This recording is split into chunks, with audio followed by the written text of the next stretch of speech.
Masayang araw mga ka-PL! Mainit pa rin po na pinag-uusapan at pinagtatalunan ng ating mga kababayan sa netizen itong minsang nasabi po ng ating pangalawang Pangulo, mga kababayan, na bloodbath.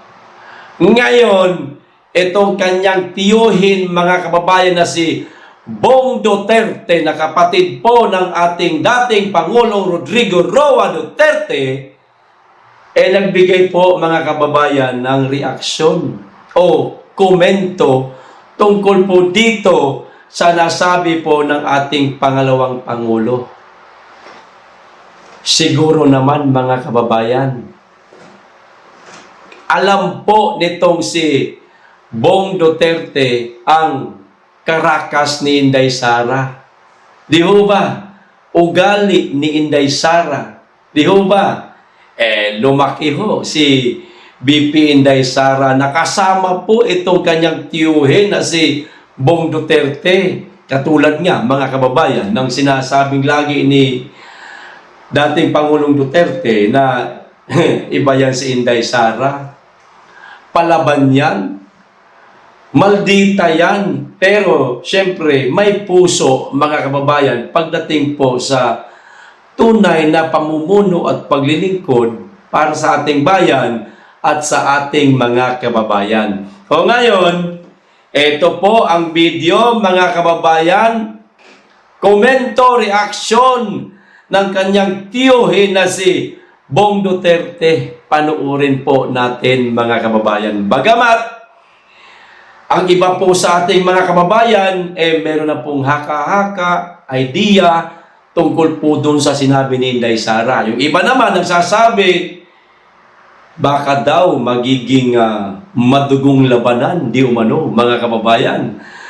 Sa oras na matuloy na nga itong impeachment trial laban sa ating pangalawang Pangulo. Yung iba naman nagsasabi, mga kababayan, baka sa mga araw na ito o sa mga araw na yaon, kapag ka nangyari na nga itong impeachment trial, baka lumabas na ho, mga kababayan, ang mga itinatago ng ating pangalawang Pangulo na kanyang alas na maaari niyang pasabugin sa mga araw na yan. Mag-aabang po tayo sa mga araw na yan, sa araw ng impeachment ng mga kababayan.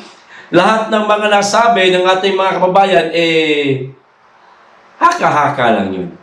Okay, eto na ho yung video.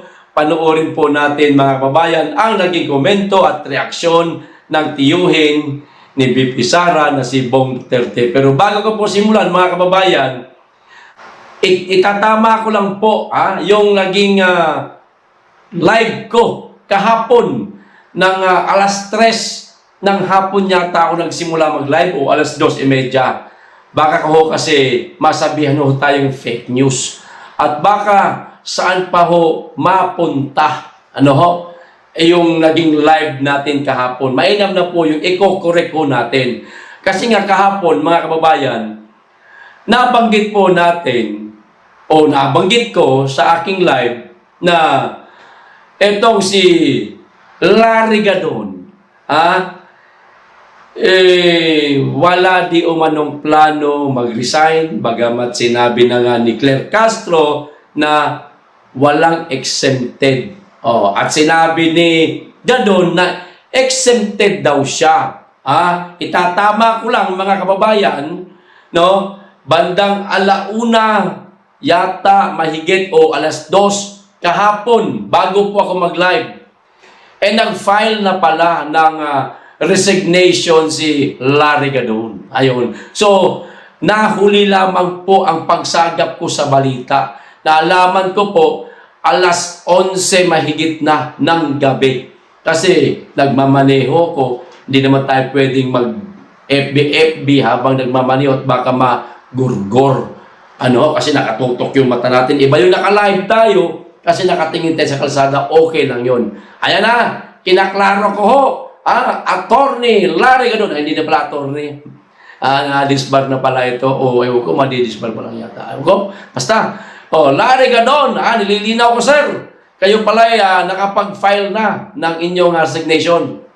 Mabuti ho yan. At kasunod dyan, mga kababayan, sa paglilinaw ko na yan, meron po tayong babasahin mamaya, pagkatapos po nitong video, kung sino-sino po ang nanatili sa kanilang posisyon sa kabila ng kanilang ginawang pag-resign sa kanilang departamento sa kanilang trabaho. Okay, ito na po yung video ni Sir Bong Duterte, mga kababayan. Pasensya na tatagalan ho tayo. Ito na, pasok! Sinampihan niya kayo, matapang yang Inday Sara. Warning na sa dati niyan about kay Sara. Yung sigaw ngayon ni Sara na bloodbath, parang hindi na yan mapipigilan. Go Inday Kayo Sara! ang mag-ingat doon. Yeah! Mag-ingat kayo ang mensahe ni Tatay Digong. Ayun, mga kababayan. Nako, mag-iingat di umano etong mga bangag sa administrasyon ni Bangag. Mga kababayan. Ito ho yung caption. Nakita niyo naman siguro dyan sa video. No? Babasahin ko lang ulit. Sigaw ngayon ni Inday Sara ng bloodbath, parang hindi na yan mapipigilan, mga kababayan. Hindi kayo ang mag-ingat, sabi po ni Tatay Boy o Tatay Bong. Ano ba talaga pangalan nito? Basta kapatid po ito ni Tatay Digong, mga kababayan. Hindi na di umano mapipigilan ng ating pangalawang Pangulo, mga kababayan. Kung ano man yung bloodbath, kung anong ibig sabihin ni Inday Sara dyan, nako, kaabang-abang ho ito, mga kababayan. At siguradong sa ngayon pa lang, meron na pong isang taong kinakabahan. Kaya biglang nagpa-reshuffle lang pala ito yata, mga kababayan. Hindi pala courtesy resignation yun Parang reshuffle lang ang nangyari, mga kababayan O baka yung departamentong ito, ikaw na bahala kapag kasakasakaling merong pasabog si Inday. Maaaring ganun, mga kababayan, diba? Kaya kayo nagkakapalit-palit po sila. Di ba? Ito na ho, mga kababayan. Etong mga napili o nanatili, mga kababayan, sa kanilang posisyon.